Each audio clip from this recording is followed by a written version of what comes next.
कृषकर उन्नति नहेले देशर उन्नति असंभव।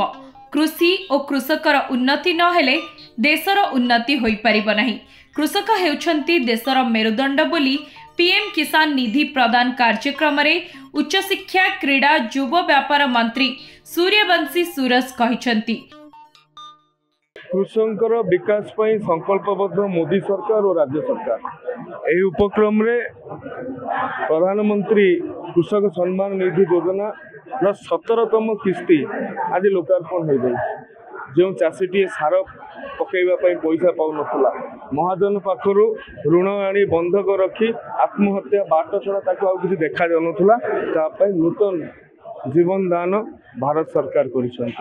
चाषीटी जदि समृद्ध नहब चाषीटीर अवस्था समृद्ध नहब देश 5 ट्रिलियन इकोनॉमी रे पहुँची पारिबो नाही। एही परिप्रेक्षी में आज भद्रक रे शहीद स्मृति भवन रे जो प्रकार बन्याढ्य समावेश आयोजन कर आम लक्ष्य रखी भद्रक जिले में कृषक मान आय को द्विगुणित करने खरीफ रे जी चाष हो रबी से चाष हो पाखापाखि 30,000 रु ऊर्ध्व पीएम किसान लाभार्थी माने आवेदन कर खूब जल्दी समापन करने मु जिला प्रशासन सहित आलोचना करी आगामी दिन में आ वर्षे 2 वर्ष भितर भद्रक जिला निश्चित भाव में कृषि क्षेत्र में एक स्वतंत्र स्थान अधिकार कर सन्देह नहीं।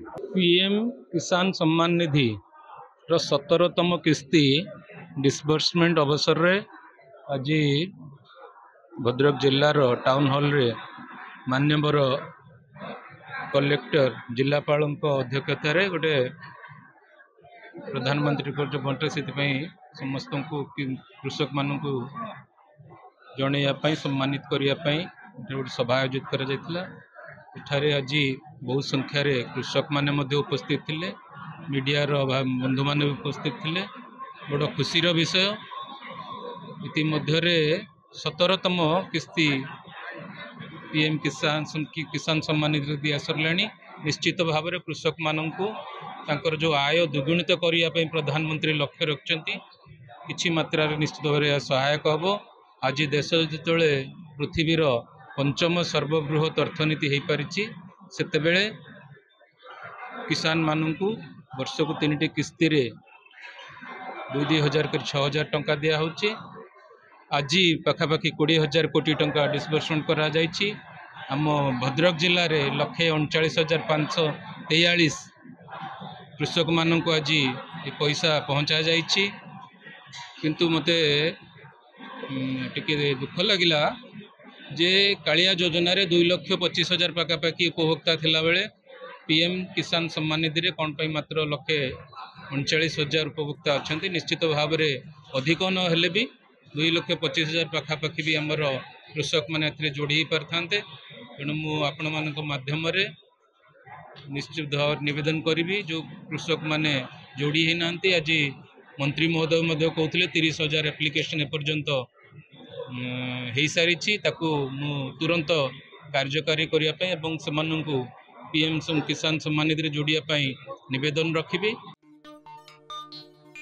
भद्रक टाउन हॉल रे अनुष्ठित कार्यक्रम रे एमपी अभिमन्यु सेठी, भद्रक विधायक सीतांशु शेखर महापात्र, जिलापाल सिद्धेश्वर बलिराम बंदोर, जिला कृषि मुख्य अधिकारी नारायण उपाध्याय, केबीके कृषि गवेषक उमाशंकर नायक जोगदे रबी ऋतु रे अधिक जमी चाष करिबा पई गुरुत्व देइथिले।